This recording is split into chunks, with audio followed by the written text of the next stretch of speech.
গেছিলাম। কোথায় গেছিলে হাতি দেখতে? ওইদিকে। ওইদিকে জায়গার নাম কি? জায়গার নাম জানি না। জায়গার নাম জানো না? এই জায়গাটার নাম একটা হলো হাতি জানি না। দেখছি, হাতির লেজ দেখছি। ও, হাতি দেখি নাই, হাতির লেজ দেখছি। হাতির লেজ দেখছো? এটা হলো আমাদের বীরপাড়া দলগাঁও ফরেস্ট। এই ফরেস্টটার এখানে নাম অনেক হাতি দলগাঁও দেখা ফরেস্ট। যায়। একটু পরে হাতিরাই বাড়ির উপরে আসবে। হাতিকে আর দেখতে যেতে হবে না, হাতি আসবে হাতি বলে? আইসে দেখা দিয়ে যাবে। ঠিকই বলছো। এটা একটা মাঠ ফরেস্টের সামনে, ঠিক আছে। পেছনে দেখা যাচ্ছে এখান থেকে ফরেস্ট শুরু। ওইদিকে গিয়ে একটা নদী আছে, আমরা ওই দিকটায় গেছিলাম, হাতি দেখে আসলাম।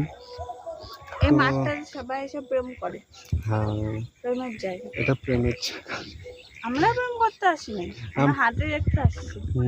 আর কি করতে আসছি? একটু ঘুরে ঘুরে। আর কি, ওই দেখো খেলতেও চলে আসছি।